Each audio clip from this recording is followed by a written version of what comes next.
Dear friend, अस्सलाम वालेकुम। उम्मीद है कि आप सब खैरियत से होंगे। आपको तीसरी एपिसोड के अंदर खुश आमदीद कहता हूँ।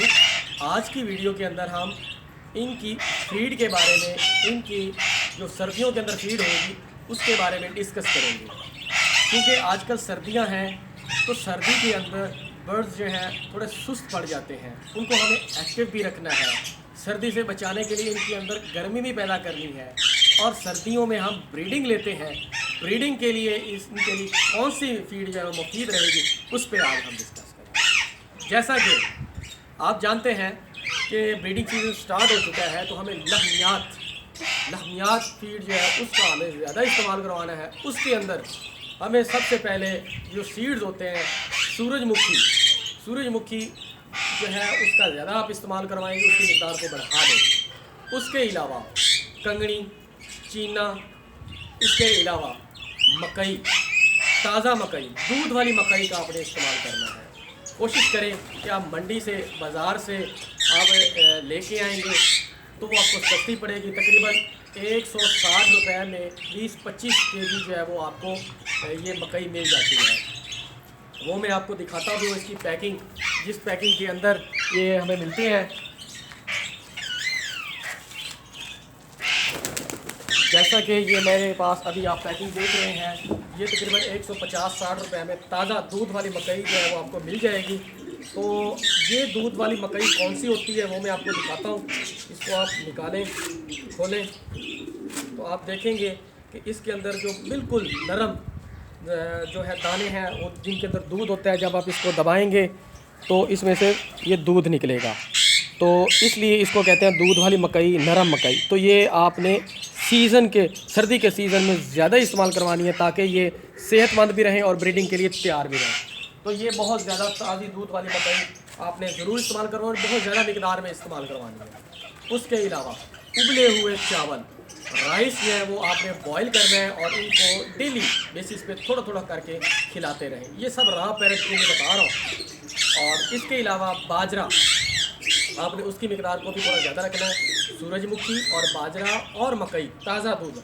इसके अलावा जितने भी आपको मार्केट में जैसे कि खुरतम, इसके अलावा भंग के बीज, करेले, कद्दू के बीज और इसके अलावा जो भी आपको सीड्स मिलते हैं, ये एक जंगली परिंदा है। ये जंगल के अंदर हर तरह की चीज़ खाते हैं, हर तरह का सीड चखते हैं। तो आप इनको जितनी ज़्यादा अच्छी चीज़ें, जितने ज़्यादा अच्छे फ्रूट्स का इस्तेमाल करवाएंगे, ये ज़्यादा सेहतमंद रहेंगे। अच्छा, तो फ्रूट्स के अंदर अब हम चलते हैं।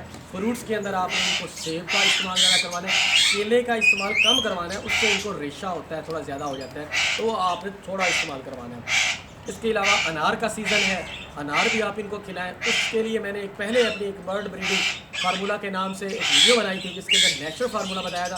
तो अनार का इस्तेमाल मैंने बहुत ज़्यादा बताया। तो आपने इनको अनार का इस्तेमाल करवाना है, इससे ये बड़ी ज़्यादा ताकत लेते हैं और ये इनके लिए वैगरा की हैसियत रखता है अनार। तो आप अनार का ज़्यादा इस्तेमाल करवाएंगे फ्रूट के अंदर। और सेब का, इसके अलावा आपको कोई भी फ्रूट मिलता है मार्केट से, जैसे कि खुबानी, आड़ू, वो भी मिले तो आप इनको इस्तेमाल कर सकते हैं। ऑरेंज का भी इस्तेमाल करवा सकते हैं, खट्टा ना हो इसकी कोशिश कीजिएगा, थोड़ा मीठा हो उसका आप इस्तेमाल करवाएं। तो ये चीज़ें फ्रूट्स में थी। और इसके बाद हमारे पास वेजिटेबल्स आती हैं। वेजिटेबल्स के अंदर हम इनको इस्तेमाल करवाएंगे मेथी, बहुत ज़बरदस्त चीज़ है, आप इसको इस्तेमाल करवाएँ, बहुत फ़ायदा होता है उससे इनको। इसके अलावा पालक का आप इसको इस्तेमाल करवाएँ। इसके अलावा आप स्प्राउट्स भी बना सकते हैं। स्प्राउट्स में आप काले चने, दालें, जौन सी मर्जी आप दालें ले लें जिनके ऊपर छिलका मौजूद हो, उनको आपने लगाना है। ये ना हो कि वो कटी हुई हो तो वो आप इस्तेमाल करें, वो नहीं, जिसके ऊपर छिलका मौजूद होता है, जिसको हम पानी के अंदर भगो के स्प्राउट्स तैयार करते हैं, वो इस्तेमाल करवाएं। गंदम के स्प्राउट्स का इस्तेमाल लाजमी करवाएं, वो इनकी ब्रीडिंग के लिए बहुत ज़्यादा अहम होता है। इसके अलावा अब आप चलते हैं मिर्चों में। मिर्च जो है वो आपने सब्ज़ का भी इस्तेमाल करवाना है। अब सब्ज़ मिर्च का फ़ायदा क्या होता है? सब्ज़ मिर्च का फ़ायदा इनको ये होता है कि इनके अंदर पेट के अंदर भी गैस बनती है, मरोड़ उठते हैं, दर्द होता है इनको, तो उसको उससे महसूस करने के लिए हम सब्ज़ मिर्च का इस्तेमाल करवाएं। ये रॉ पैरेट जो है सब्ज़ मिर्च बहुत शौक़ से खाता है। इसका जब बीज वो निगल लेता है, खा लेता है, तो उसके ज़रिए इसका पेट साफ़ भी हो जाता है, दर्द, गैस वगैरह से भी ये महफूज हो जाते हैं। इसके लिए उसका इस्तेमाल ज़रूर करवाएं। इसके अलावा पानी जो है वो आपने रात को निकाल लिया करना है और सुबह के वक्त आपने इनको ताज़ा पानी जो इस्तेमाल करवाना है। अगर ताज़ा पानी नहीं मिलता है तो थोड़ा सा उसको गर्म कर लिया करें ताकि इनको जो है नज़ला, खांसी, ज़ुकाम वगैरह से हम बचा सकें। तो उसके अलावा अब चलते हैं थोड़ी सी सॉफ्ट फूड्स में।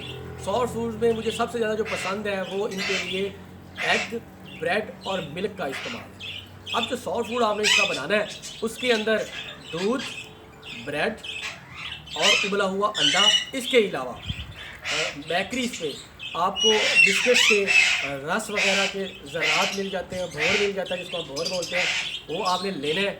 उसको सब चीज़ों को मिक्स करना है और अच्छी तरह से क्रम्ब करना है। क्रम्ब का मतलब ये है कि आपने उसको क्रंची क्रंची टाइप बना लेना है, वो इनको डालना है। दूध डालने से, चूँकि ये दूध जो है वो ज़्यादा जल्दी हज़म नहीं कर पाते, थोड़ी मिकदार में हमने दूध भी डालना है ताकि कैल्शियम और पानी और प्रोटीन्स की मिकदार भी इनको पूरी मिल जाए।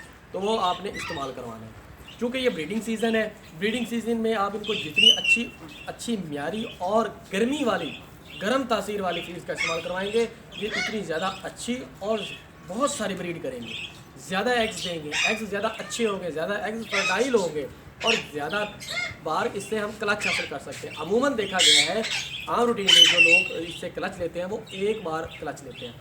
मैं जब ब्रीडिंग करवाता हूँ तो ये 2 से 3 बार क्लच इनसे लेता हूँ। तो आप लोग अगर इस तरह की फीड्स का इस्तेमाल करवाएंगे, अच्छी चीज़ें इनको खाने को देंगे, इनके वक्त का ख्याल रखेंगे तो ये बहुत ज़बरदस्त ब्रीड करेंगे। जैसा कि आपको सीड्स वगैरह, ब्रीडिंग वगैरह के बारे में बता रहा था, तो ब्रीडिंग जो है इनकी, उसमें इनकी खुराक का बड़ा अमल दखल है। कुदरती चीज़ें मैंने अब आपको बता दी, जितनी भी कुदरती चीज़ें थी जिनसे हम इनकी ब्रीड अच्छी ले सकते हैं वो मैंने आपको बता दी हैं। ये फीड जब हम इस्तेमाल करवाते हैं तो हमें किसी मेडिसिन की ज़रूरत नहीं पड़ती। बाज़ औक़ात ये होता है कि इन फीड से भी इन पर असरात नहीं होते, इनके अंदर ब्रीडिंग के इश्यूज़ आ जाते हैं रॉ पेरेंट्स में। तो इन इश्यूज़ पे नेक्स्ट वीडियो में इंशाल्लाह हम डिस्कशन करेंगे, उनके मेडिसिन्स के ज़रिए, देसी टोटकों के ज़रिए कौन क्या कैसे हम इलाज कर सकते हैं, उस पर हम बात करेंगे। और आपको अगर ये मेरी वीडियोस पसंद आ रही हैं तो इनको ज़रूर लाइक कीजिए, कमेंट्स कीजिए, नए टॉपिक बताइए जिन पर मैं बात कर सकूं और आपको बता सकूं, आपके मसाइल पे डिस्कस कर सकूं। और मेरी वीडियोस को शेयर करना हरगिज़ नहीं भूलना, ताकि उन लोगों का भी भला हो जो मेरे चैनल पर नहीं आ रहे। ये फ़ी सबीलिल्लाह काम है, तो इसमें आप भी हिस्सेदार बनेंगे। तो इंशाअल्लाह जी नेक्स्ट वीडियो में हम इनकी ब्रीडिंग के बारे में, मेडिसिन्स के ज़रिए जो इलाज होता है उस पर बात करेंगे। तब तक के लिए इजाज़त दीजिए। अल्लाह हाफ़िज़, फ़ी अमान।